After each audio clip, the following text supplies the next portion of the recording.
Antes de empezar este episodio te invitamos a que veas los anteriores y te suscribas a nuestro canal. Telepatía Peronista, venimos a comunicar la utopía. Empecemos. Capítulo 6. Mi coronel. A fines de los 30, Cámpora y la Argentina se preparaban para el peronismo sin saberlo. Cámpora feliz en la doble burbuja de San Andrés de Giles y su vida privada.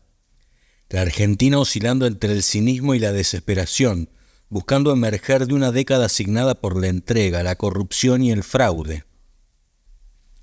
En el 38 los Cámpora festejaron el nacimiento de Héctor Pedro, su primer hijo. En el 38 la Argentina lamentó los suicidios de Leopoldo Lugones, Horacio Quiroga y Alfonsín Storni.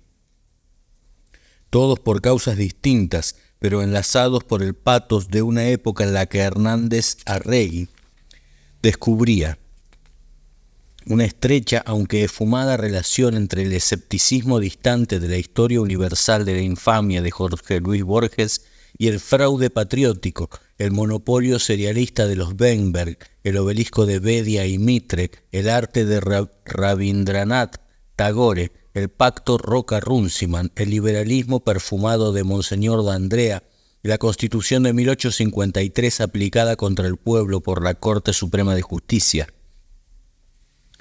Era un país saturado de escándalos y coimeros, de vacas gordas y peones flacos, que integraba oficiosamente el imperio británico y la procreaba los tangos más ácidos, en el que el comisario Lugones, hijo del poeta, inventaba la picana eléctrica y Lisandro de la Torre se quitaba de un balazo el asco. Y sin embargo, a 100 kilómetros del puerto, progresando en las pampas ubérrimas, el nieto del garibaldino podría retomar la quimera de la Arcardía ultramarina, democráticamente abierta a todos los hombres de buena voluntad, y ese Elan Vital llevaba al joven dentista a saludar a todos sus vecinos sin arrogancias de profesional, una cualidad que rápidamente percibieron los de abajo, acostumbrados al desprecio de la gente bien. Esta característica innata lo ayudaría a construir un liderazgo a partir del club Almafuerte, como también lo ayudaría ese entusiasmo arremetedor que lo hacía cabecear columnas de alumbrado, la capacidad deportiva de meterse en el barro para salvar una kermés, la súbita inspiración de viajar a la capital para comprar la copa olvidada de un torneo de ajedrez o la disponibilidad para agarrar el auto los domingos y rejuntar a todos los que debían jugar en la Liga Gilense de Fútbol. Hazañas que los socios recordarían durante 3 décadas, uniendo su nombre al de ese club más plebeyo que su gran antecesor y rival, el Club Social, el ámbito soñado de los conservadores y radicales con plata, al que Cámpora también concurría, del brazo de Georgina, cruzando y volviendo a cruzar la frontera de las clases. A comienzos de la década del 40, los distintos componentes que forjarían la nueva Argentina iban arribando, con ciega puntualidad, a su cita histórica. La crisis del 29 primero y después la Segunda Guerra Mundial habían obligado a la oligarquía ganadera a incorporar nuevos eslabones productivos a la economía, sustituyendo importaciones que ya no eran posibles. Habían surgido una industria liviana para el mercado interno. Con ella, un nuevo tipo de empresario y, lo más interesante, un nuevo tipo de operario. Miles y miles de antiguos peones rurales eran succionados hacia la capital federal y sus arrabales, convirtiéndose en proletariado industrial y urbano, eran los cabecitas negras que conformarían la base social del peronismo.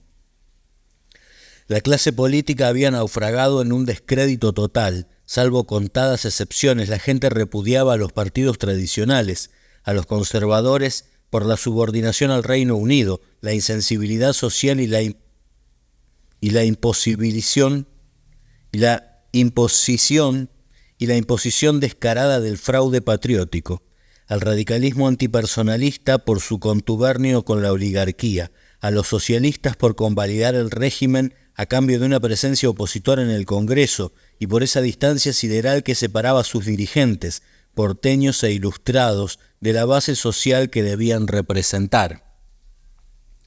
Un sector del ejército habían entendido, gracias a las limitaciones comerciales que imponía la guerra, que no existe verdadera capacidad de defensa sin una industria detrás. Sus principales cabezas sabían además que ese proyecto no podían llevarlo a cabo los desprestigiados políticos, los que les abría de par en par las puertas del poder. Había un ambiente internacional favorable al desarrollo del Estado benefactor y las nacionalizaciones de la economía, que en México se había manifestado en el gobierno precursor de Lázaro Cárdenas y en Gran Bretaña se impondría en la posguerra con la nueva administración laborista. En la Argentina el nuevo esquema tenía un puñado de profetas que aparentemente predicaban en el desierto. Los hombres de forja, entre los que sobresalían un escritor de masas como Arturo Jaureche y un fino letrista de tango como Homero Mansi. También había dentro de las clases dominantes una minoría lúcida que comprendía y propiciaba la necesidad de ciertas concesiones a la clase trabajadora. Era el caso de Rodolfo Moreno, gobernador de la provincia de Buenos Aires, y de su secretario de gobierno Vicente Solano Lima.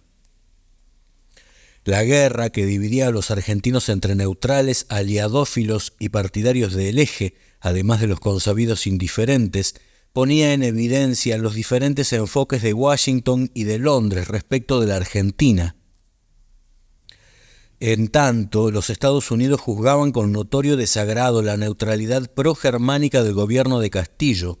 Gran Bretaña quería que el país siguiera siendo neutral para asegurarse los vitales envíos de carne y cereales. La contradicción de las potencias hegemónicas se reflejaba en los círculos de poder local y contribuía a fisurar el gobierno decadente de la Concordancia. Solo faltaba la circunstancia propicia y el líder que supiera aprovecharla. En marzo de 1942, 15 meses antes de la Revolución, el coronel Juan Domingo Perón era un perfecto desconocido fuera de los ambientes castrenses. El caudillo político del ejército era en aquel entonces el general conservador y aliadófilo Agustín P. Justo, que había sido presidente y quería volver a serlo en 1943.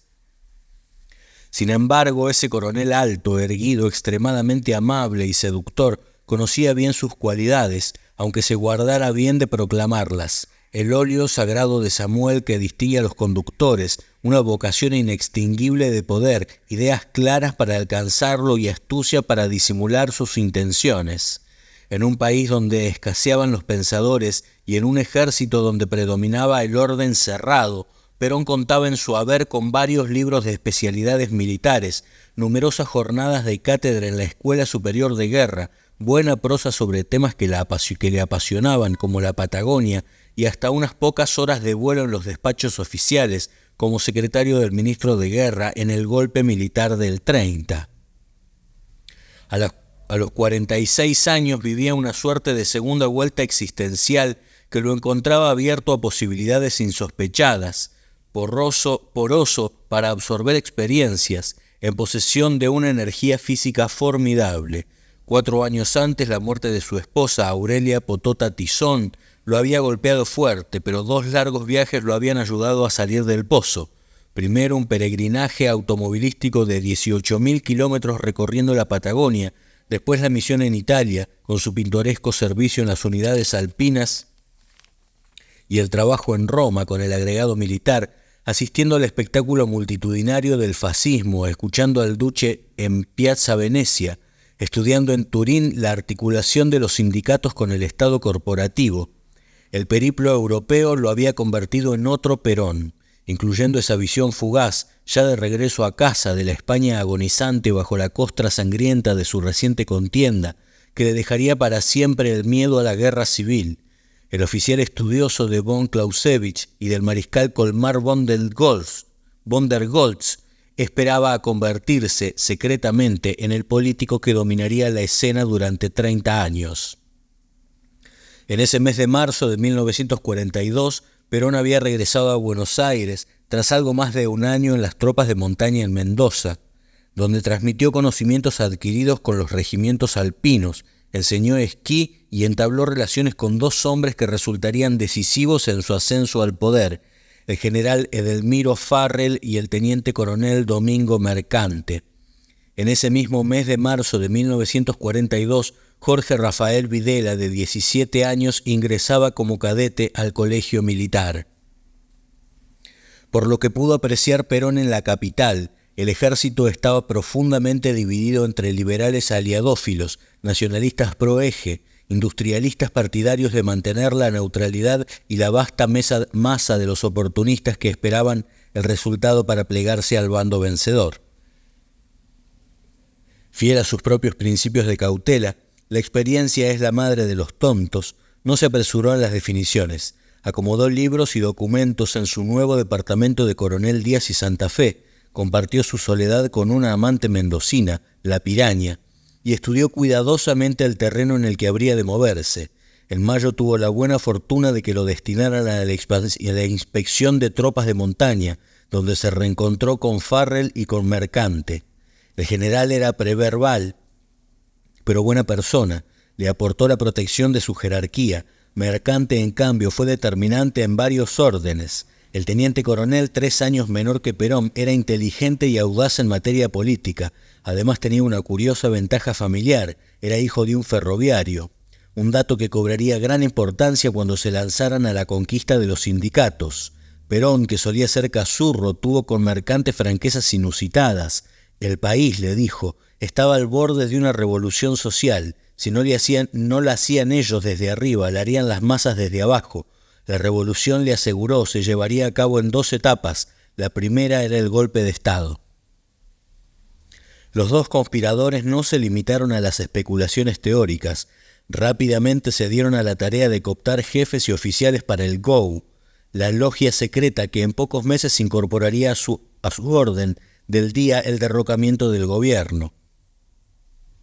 Las circunstancias pronto favorecieron al joven coronel, y él se dijo que las circunstancias siempre favorecen a los que se preparan para ser favorecidos. En 1942, un derrame cerebral acabó súbitamente con el general Justo, dejando al ejército sin caudillo. Por su parte, el viejo Castillo tuvo la peor de sus malas ideas, ignorar la posible candidatura del mandatario bonaerense Rodolfo Moreno y apoyar la del desprestigiado robustiano Patrón Costas, un estanciero salteño que hacía honor a su propio apellido. El camino se allanaba para los oficiales del GO. En el 42, los Cámpora ya tenían 2 hijos. El menor, Carlos Alberto, había nacido en septiembre del año anterior.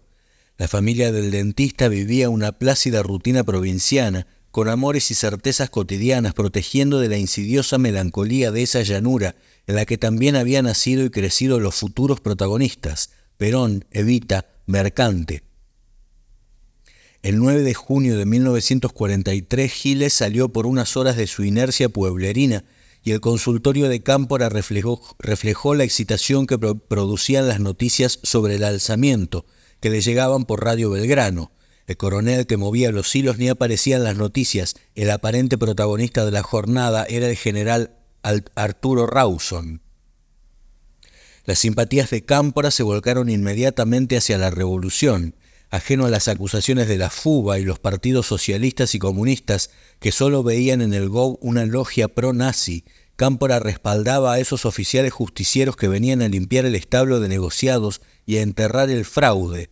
Como muchos argentinos de su generación, creía a pies juntillas en el patriotismo de los militares, a pesar de las experiencias no muy patrióticas de Uriburu y Justo.